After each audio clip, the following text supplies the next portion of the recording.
ओम श्री परमात्मने नमः। यथार्थ गीता द्वितीय अध्याय श्लोक 7। कार्पण्य दोषोपहत स्वभावं पृच्छामि त्वां धर्म सम्मूढ़ चेता यच्छेयस्यानिंसित्यं ब्रूहि तन्मे शिष्यते अहं साधिमा त्वां प्रपन्नम्।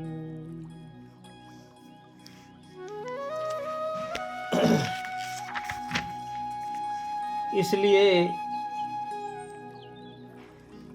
कायरता रूप दोष से उपहत हुए स्वभाव वाला तथा धर्म के विषय में मोहित चित्त हुआ मैं आपसे पूछता हूँ कि जो साधन निश्चित कल्याणकारक हो वह मेरे लिए आप कहिए, क्योंकि मैं आपका शिष्य हूँ।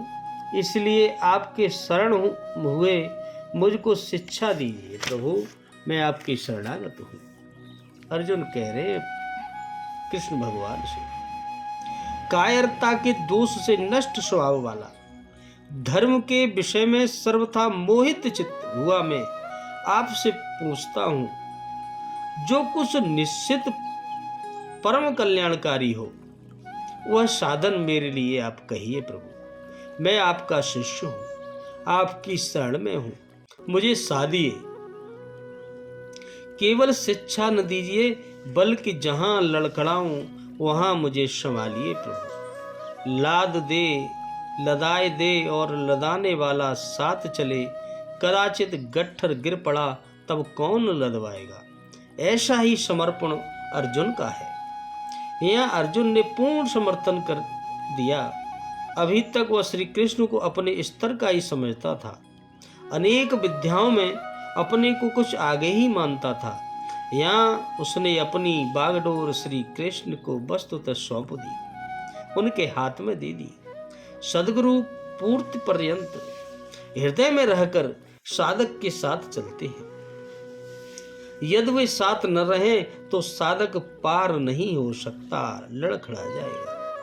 युवा कन्या के परिवार वाले जिस प्रकार शादी विवाह तक उसको संयम की शिक्षा देते हुए संभाल ले जाते हैं, ठीक इसी प्रकार सद्गुरु अपने शिष्य की अंतरात्मा से रति होकर उसे प्रकृति की घाटियों से निकालकर पार कर देते हैं।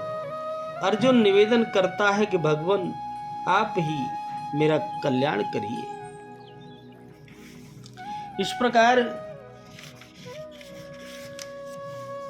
कार्यपण दोष का क्या अर्जुन ने जो अपने उससे उपसव स्वभाव कहा है, इसका क्या तात्पर्य है। कृपण शब्द अनेक अर्थों में है।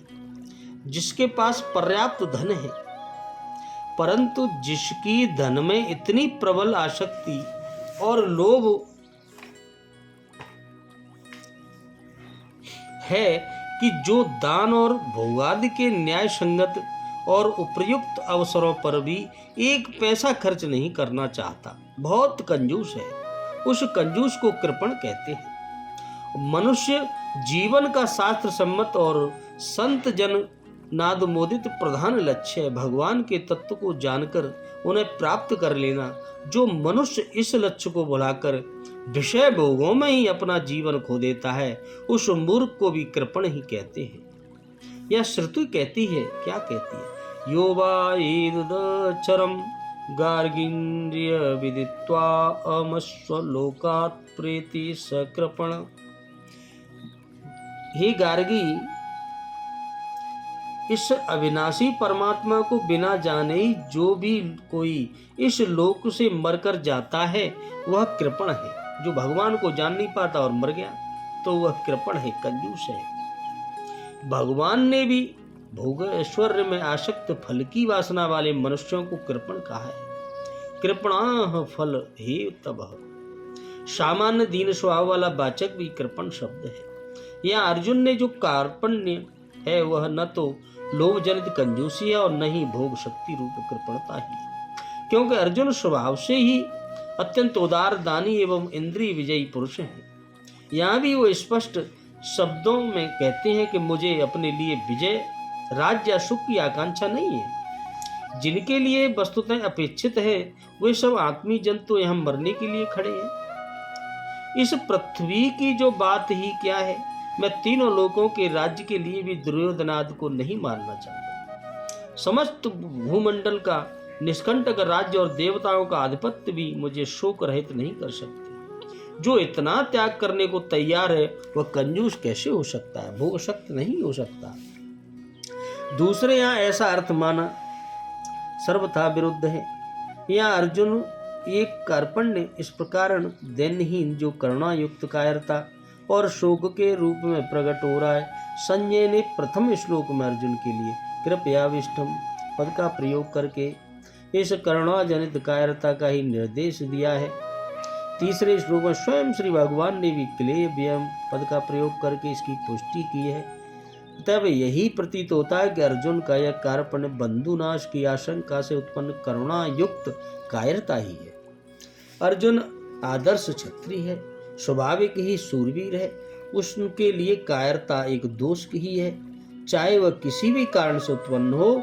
इसी से अर्जुन इसे कार्पण्य दोष कहते हैं। इस कार्पण्य दोष से अर्जुन का अतुलनीय शौर्य, वीर्य, धैर्य, चातुर्य, साहस और पराक्रम आदि से संपन्न क्षत्रिय स्वभाव नष्ट सा हो गया है। इसी से उनके अंग शिथिल हो रहे हैं, मुख सूख रहा है, अंग कांप रहे हैं, शरीर में जलन सी हो रही है और मन भ्रमित सा हो रहा है। करुणायुक्त कायरता के आवेश में अर्जुन अपने में इन स्वभाव विरुद्ध लक्षणों को देखकर कहते हैं कि मैं कार्पण्य दोष से उपहत स्वभाव हो गया हूं। अर्जुन अपने को धर्म समूढ़ चेत सा क्यों कहा? धर्म अधर्म या कर्तव्य कर्तव्य का यथार्थ निर्णय करने में जिसका अंतःकरण सर्वथा असमर्थ हो गया हो उसे कहते हैं। अर्जुन का चित्त इस समय भयानक धर्म संकट में पड़ा है। वे एक और प्रजापालन, छात्र धर्म और स्वत्व संरक्षण आदि की दृष्टि से युद्ध को धर्म समझकर उसमें लगना उचित समझते हैं, और दूसरी ओर उनके चित्त की वर्तमान कार्पण्य वृत्ति युद्ध के नाना प्रकार के भयानक परिणाम देखकर उन्हें भिक्षाव्रत, संन्यास और वनवास की ओर प्रवृत्त करना चाहती है। चित्त इतना करुणाविष्ट है कि वह बुद्धि को किसी निर्णय पर पहुंचने ही नहीं देता। इसी से अपने को किंग कर्तव्य विमूढ़ पाकर अर्जुन ऐसा कह रहे हैं, निश्चितम श्रेय। क्या तात्पर्य है? या कौरवों को भीष्म, द्रोण, कर्णादि विश्वविख्यात अजय सूरवीरों से संरक्षित अपनी सेना से कहीं बड़ी सेना देखकर अर्जुन डर गए हों और युद्ध में अपने विजय की संभावना से सर्वथा निराश होकर अपना कल्याण युद्ध करने में या न करने में इस उद्देश्य से श्रेय शब्द का प्रयोग करके जय पराजय के संबंध में श्री भगवान से एक निश्चय निर्णय पूछते हैं। ऐसी बात यहाँ नहीं है। यहाँ तो उनके चित्त में बंधु स्नेह जाग उठा है। बंधु नाश जनित एक बहुत बड़े पाप की संभावना हो गई है, जिसे वो अपने परम कल्याण में महान प्रतिबंधक समझते हैं। और दूसरी ओर मन में यह भावना भी आ रही है कि क्षत्रिय धर्म समस्त युद्धों का जो मैं त्याग कर रहा हूँ, या यही अधर्म हो और मेरे परम कल्याण में बाधक हो जाए, ऐसी बात तो नहीं है कहीं। इसी से वह निश्चित श्रेय की बात पूछते हैं। उनका यह निश्चित श्रेय जय पराजय से संबंध नहीं रखता। इसका लक्ष्य भगवत प्राप्ति, परम कल्याण है। अर्जुन यह कहते हैं कि हे भगवान, मैं कर्तव्य का निर्णय करने में असमर्थ हूँ। आप ही निश्चित रूप से बतलाइए, मेरे परम कल्याण का साधन कौन सा है? मैं आपका शिष्य हूँ, मुझ शरणागत को आप शिक्षा दीजिए। इस कथन का क्या भाव है? अर्जुन भगवान श्री कृष्ण के प्रिय सखा थे। आध्यात्मिक तत्व की बात दूसरी हो सकती है, परंतु व्यवहार में अर्जुन के साथ भगवान का प्राय सभी स्थलों में बराबरी का ही संबंध था। खाने पीने, सोने और जाने आने में सभी जगह भगवान उनके साथ समान बर्ताव करते थे, और भगवान के श्रेष्ठत्व के प्रति मन में श्रद्धा और सम्मान होने पर भी अर्जुन उनके साथ बराबरी का ही व्यवहार करते थे। आज अर्जुन को अपनी ऐसी सोचनीय दशा देखकर यह अनुभव हुआ कि मैं वस्तुतः इनसे बराबरी करने योग्य नहीं हूँ। बराबरी में सलाह मिलती है, उपदेश नहीं मिलता। प्रेरणा होती है, बलपूर्वक अनुशासन नहीं होता। मेरा काम आज सलाह और प्रेरणा से नहीं चलता। मुझे तो गुरु की आवश्यकता है। जो उपदेश करे और बलपूर्वक अनुशासन करके श्रेय के मार्ग पर मुझे लगा दे तथा मेरे शोक मोह को सर्वथा नष्ट करके मुझे परम कल्याण की प्राप्ति करवा दे। और श्री कृष्ण से बढ़कर गुरु मुझे कौन मिल सकता है। परंतु गुरु की उपदेशामृत धारा तभी बरसती है जब शिष्य रूपी क्षेत्रों से ग्रहण करने के लिए प्रस्तुत होता है। इसीलिए अर्जुन कहते हैं, भगवान मैं आपका शिष्य हूं। शिष्यों के कई प्रकार होते हैं। जो शिष्य उपदेश तो गुरु से ग्रहण करते हैं परंतु अपने पुरुषार्थ का अहंकार रखते हैं या अपने सदगुरु को छोड़कर दूसरों पर भरोसा रखते हैं, वे गुरु कृपा का यथार्थ लाभ नहीं उठा सकते। अर्जुन इसीलिए शिष्यत्व के साथ ही अपने में अनन्य शरणत्व की भावना करके कहते हैं कि भगवान मैं केवल शिष्य ही नहीं आपके शरण भी हूँ। प्रपन्न शब्द का भावार्थ है भगवान की अत्यंत समर्थ और परम श्रेष्ठ समझकर अपने प्रति अपने को समर्पण कर देना, इसी का नाम शरणागति है। आत्मनिक्षेप या आत्मसमर्पण है भगवान सर्वशक्तिमान सर्वज्ञ सर्वंतर्यामी अनंत गुणों के पार समुद्र सर्वाधिपति ऐश्वर्य माधुर्य धर्म शौर्य ज्ञान वैराग्य आदि के अनंत आकार कलेश कर्म संशय और भ्रमादि का सर्वथा नाश करने वाले परम प्रेमी परम सुहृदय परम आत्मीय परम गुरु और परम महेश्वर है।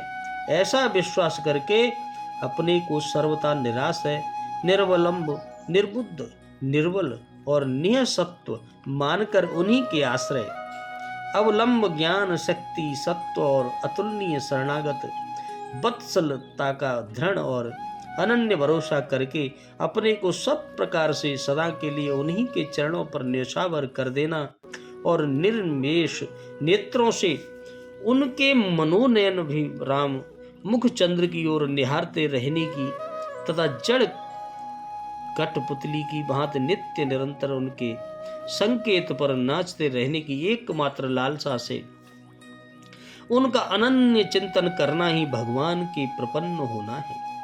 अर्जुन कहते हैं कि मैं इसी प्रकार भगवान के शरण हो जाऊं और उसी भावना से भावित होकर वे कहते हैं भगवान मैं आपका शिष्य हूं और आपके शरण हूं, आप मुझे शिक्षा दीजिए।